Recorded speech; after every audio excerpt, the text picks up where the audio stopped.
Hi guys, samahan nyo ko at gagawa tayo ng baked sushi. So gagamit tayo ng bacon, kani at saka tuna. At saka syempre nori. At yan yung bacon ko, finry ko na yan. So let's get started. Unahin muna natin yung rice.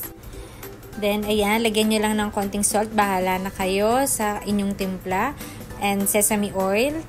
Then mix nyo lang guys. Ganyan lang. At syempre, tikman-tikman nyo kung okay na ba yung alat niya, yung lasa niya. So, pag kulang pa, dagdagan nyo na lang. At yan, okay na yung lasa niya sa akin. And then, magdudurog naman tayo ng nori. Ayan, yung seaweeds niya.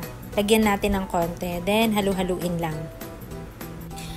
At yan, okay na yan. So, gagawin naman natin yung toppings niya. Ayan yung fried bacon na ginawa ko.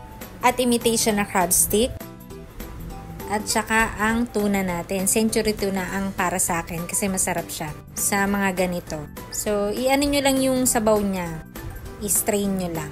And then, mayonnaise, lady's choice. Wala tayong QP. So, okay na yan. At dahil konti lang lady's choice natin, meron naman tayong kulina yan from Dali. So, mas maraming mayonnaise, mas masarap guys. And then, lagyan nyo lang ng konting salt. Kayo na bala magtimpla. Konting sesame oil. And then, haluin nyo lang. Hanggang sa mag-combine na sila together. Sobrang favorite to ng mga anak ko guys. Na-request nila to sa akin. At syempre, lalagyan natin siya ng shichimi or togarashi. Sa Japan product ay makakabili or sa Shopee or Lazada. At syempre, lagyan nyo rin ng pepper powder para mas lalong masarap siya guys. At yan, nilagay ko na yung rice para medyo mas mabilis yung ating video. And then, lagay nyo na sa ibabaw ng rice yung inyong ginawa ng mga pang-toppings. So, ayan, nilagay ko siya sa microwavable na tub para ima-microwave na lang natin. At yan, spread nyo lang guys.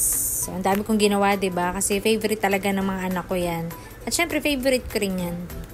Sobrang dali lang nitong gawin guys, kaya matutuwa yung mga anak nyo. Mag-try na rin kayong gumawa nito sa inyong bahay. At best to sa mga walang oven na pang-bake. So, microwave lang yung meron kayo. So, okay na okay to guys. And then yan, lalagyan na natin ng cheese. Siyempre, mas masarap pag maraming cheese. At yan, may batang nakikigulo. Favorite niya ang cheese, si Churro. So, naaamoy niya na. Naghihintay siya na may malalaglag kasi kakainin niya. Ganyan yan lagi sa akin nakabantay.